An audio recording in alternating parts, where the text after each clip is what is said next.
चाहे वो मीलाद का जुलूस हो, गणेश का जुलूस हो, रामनवमी का जुलूस हो, हनुमान जयंती का जुलूस हो, जो प्रोसेशन निकलेगा, मेरी आप तमाम से गुजारिश है कि मस्जिद के ऊपर, दरगाह के ऊपर हाई रेजोल्यूट सीसीटीवी कैमरे लगाओ। गुजरात, बिहार, बंगाल, जिस तरीके से रामनवमी की यात्राएं निकली और जो उपद्रव, उत्पात, जो तमाम चीजें हुई, एक बार फिर से ये सवाल उठने लगा कि आखिरकार हिंदू मुसलमान की सहिष्णुता कहां चली गई, इस देश का भाईचारा कहां चला गया, इस देश के भाईचारे को आखिरकार 2012, 13, 14 के बाद किसकी नजर लग गई, ये सवाल उठने लगा।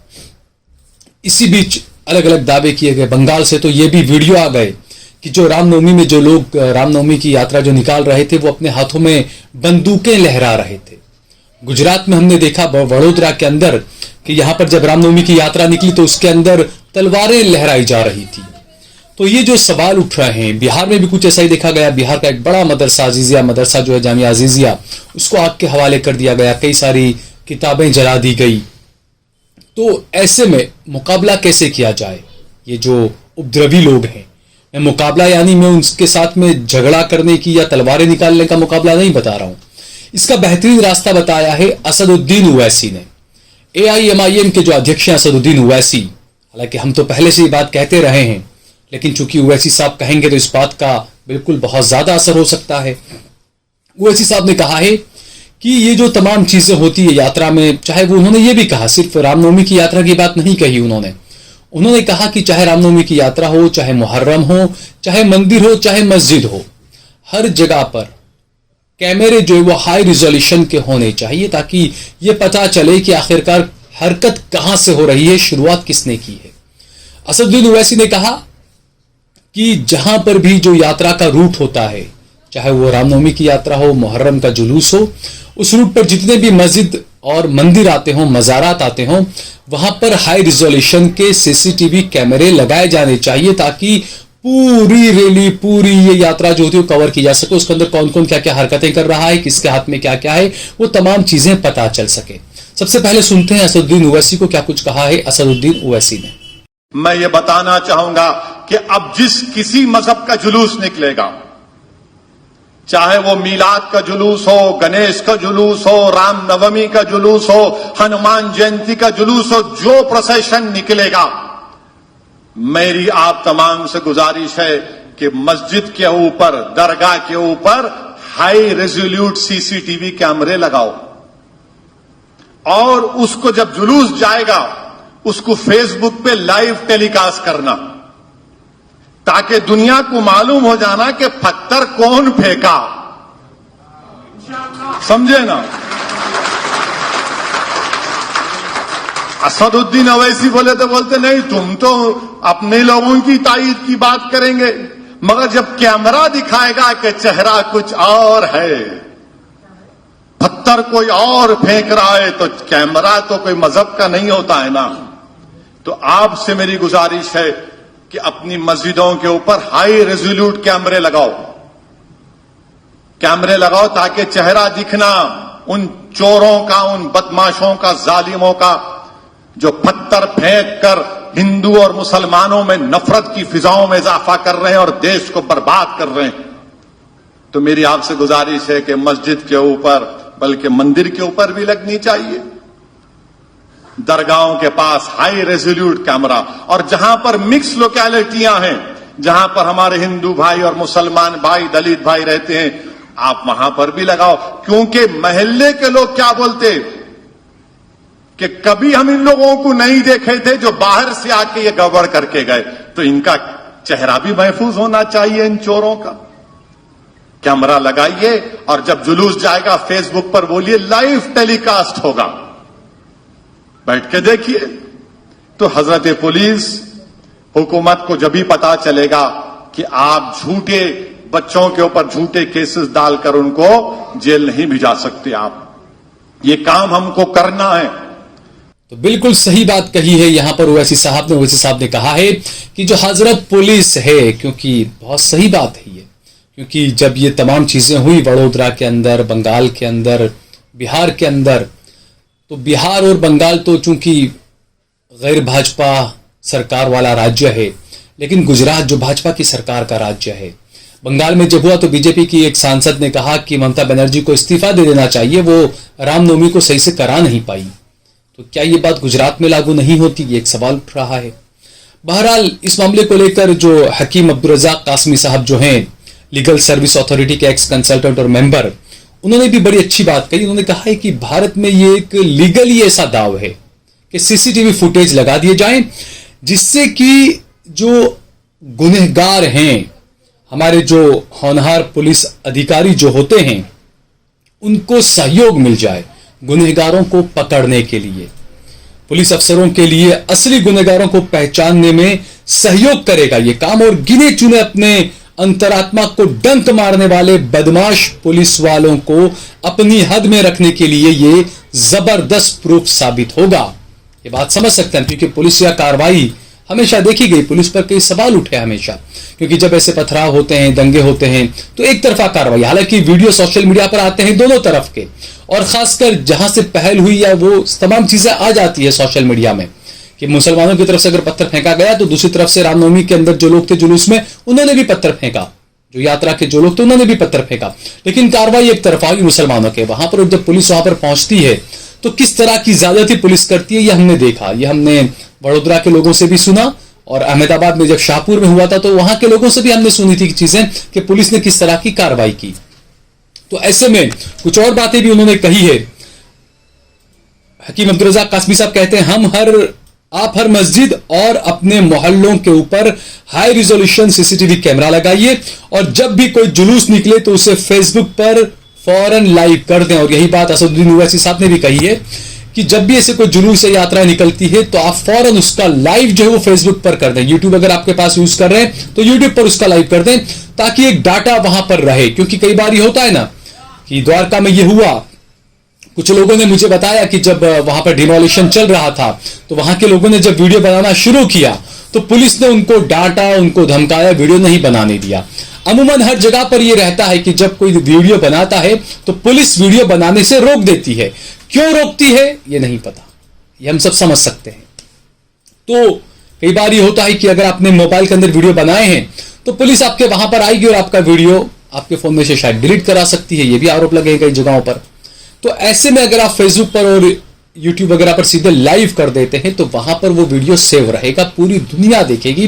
बाद में जो पुलिस अधिकारी जो वाकई में जांच करना चाहते हैं, तफ्तीश करना चाहते हैं, गुनहगारों को पकड़ना चाहते हैं, तो उनके लिए ये सीसीटीवी फुटेज और ये कैमरे काफी काम में आएंगे। लेकिन यहां पर जो असदुद्दीन ओवैसी साहब ने कहा, जो हकीम अब्दुल रज़ाक कासमी साहब ने कहा, उसके अलावा मैं आपको कुछ बातें बताता हूं। जब वडोदरा के अंदर यह हुआ, कुछ बड़े पत्रकारों ने ये ट्वीट किया कि देखो मस्जिद के ऊपर से पथराव हो रहा है। हालांकि उस ट्वीट में जो वीडियो दिख रहा है, ठीक है, वो लड़के ने अगर एक पत्थर उठा के मारा, लेकिन उसके पहले की कुछ बातें लोगों ने मुझे बताई कि मस्जिद के अंदर पत्थर फेंके गए और उसके बाद वो लड़का ऊपर देखने के लिए चढ़ा और उसने देखा बहुत से पत्थर चढ़ रहे, तो उसने भी एक पत्थर मारा नीचे, एक या दो पत्थर जो भी। हालांकि गलत किया उसने, कार्रवाई होनी चाहिए बिल्कुल, लेकिन जड़ तक जाया जाना चाहिए जहां से शुरुआत हुई। अब बात जो सीसीटीवी कैमरे की चल रही है, क्या आपको पता है वडोदरा की उस मस्जिद के अंदर से जो डीवीआर होता है वो भी पुलिस वाले उठाकर ले गए हैं। जी हां, ये एक हल तो है कि आप कैमरे लगा लें, तमाम चीजें कैद हो जाएगी, लेकिन पुलिस आनंद फानंद में वहां पहुंचती है, पुलिस वो डीवीआर उठा लेती है, और जो ट्रस्टी होते हैं मस्जिद के, वो डर के वो डीवीआर फौरन पुलिस के हवाले कर भी देते हैं। कोई लिखित कुछ नहीं, लिखा हुआ कुछ नहीं। अगर पुलिस को डीवीआर चाहिए तो पुलिस लिख कर दे, नोटिस दे कि भाई आप हमें अपने कैमरे के सारे डीवीआर वगैरह हमें दीजिए, हम उसकी जांच करेंगे। आप लिखित में लिए बिना अपने डीवीआर पुलिस के हवाले कर दिए, हो सकता है कल पुलिस बोल देगा हमने तो कुछ भी नहीं लिया। हो सकता है कि पुलिस उसके अंदर से कई सारे फुटेज है वो डिलीट कर दे, हो सकता है ना, हर चीज हो सकती है, हर चीज मुमकिन है। क्योंकि जब एक मामले के अंदर यह हुआ कि एक आरोपी को पकड़ा गया और बाद में कोर्ट में ये कुछ बातें सामने आई कि उसके लैपटॉप के अंदर या उसके कैमरे के अंदर जांच एजेंसियों ने और पुलिस ने खुद ने कुछ चीजें डाल दी थी, ये कुछ बातें आई थी सामने, तो कुछ भी हो सकता है, कुछ भी मुमकिन है। और खासकर 2014 के बात के जो नफरत का जो माहौल है उसमें तो कुछ भी मुमकिन है दोस्तों। तो सीसीटीवी फुटेज और सीसीटीवी कैमरे जो आप लगाएं जरूर, लेकिन उसका डीवीआर कहां रखना है, उसके मशीन्स वगैरह कहां रखने हैं, इसके बारे में जरा बहुत सोचिएगा, समझिएगा। क्योंकि पुलिस ने जब वहां मस्जिद में जाकर जो डीवीआर अपने कब्जे में ले लिया, उस वक्त अंदर मस्जिद में कितने लोग थे, नमाज पढ़ रहे थे, पत्थर मार रहे थे, क्या कर रहे थे, सब कुछ उस सीसीटीवी के अंदर होगा, लेकिन वो बाहर आएगा या नहीं वो नहीं पता।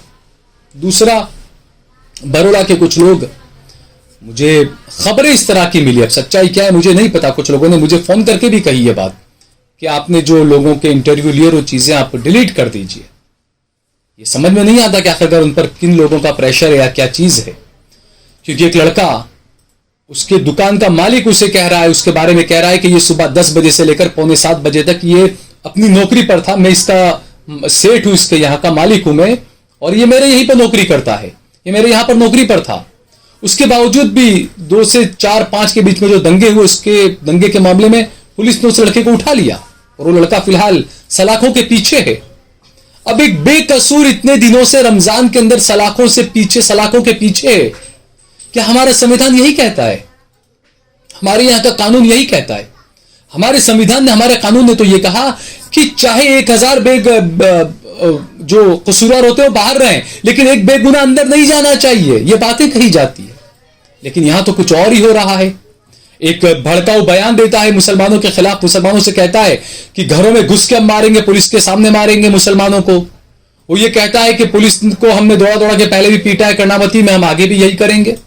वो कहता है कि पुलिस ने अगर एक भी वीएचपी के लड़की को पकड़ा तो हम पूरा बरोड़ा शहर जल जाएगा। ऐसा भाषण करने वाले लड़के को, वीएचपी के नेता को गिरफ्तार किया गया, महज 2 दिन के अंदर उसको जमानत हो जाती है। सोचिए आप, जबकि जो लड़के का मालिक ये कह रहा है कि ये मेरे ऑफिस में था, सीसीटीवी फुटेज है, उसके बावजूद वो जेल के अंदर है। ये हमारा संविधान है, ये हमारा कानून है।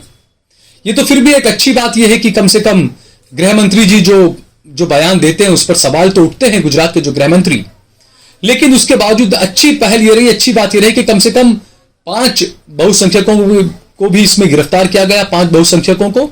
और इसके अलावा कम से कम एफआईआर तो हुई, वरना गुजरात में तो कोई सोच भी नहीं सकता कि किसी हिंदू नेता के खिलाफ एफआईआर की जाए, किसी वीएचपी या बजरंग दल या आरएसएस के नेता के खिलाफ एफआईआर की जाए, कोई तस्वुर भी नहीं कर सकता। तो ये तो खैर अच्छी बात है, गृह मंत्री का ये अच्छा कदम इसे कहेंगे हम कि कम से कम एक एफआईआर तो हुई भाई, कम से कम। क्योंकि जो कानूनी मामले हैं वो लटकती तलवार होते हैं।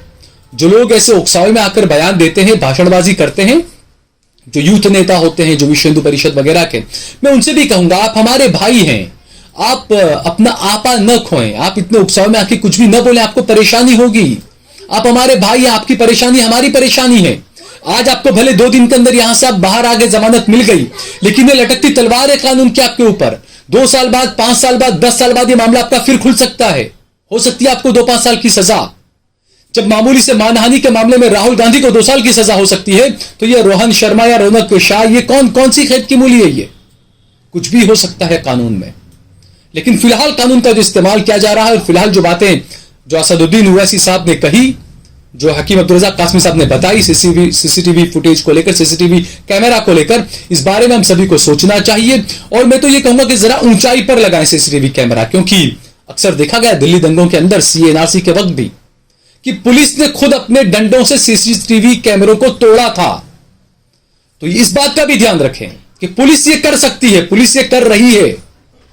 तो सीसीटीवी कैमरे ऐसी जगहों पर लगाएं, ऊंचाई पर लगाएं, या उसको पूरा एक जाली के अंदर ऐसे रखें कि ऐसा कोई तोड़ ना सके उसे, कोई दंगाई या कोई ऐसा पुलिस वाला जो सरफिरा टाइप का, वो उसे तोड़ ना सके। और उसके फुटेज कहां रखने, कैसे रखने, डीवीआर कहां रखना, इस बात का भी खास ख्याल रखें। इस वीडियो को ज्यादा से ज्यादा शेयर कीजिएगा और ज्वाइन बटन दबाकर हमारा ज्यादा से ज्यादा सहयोग कीजिए।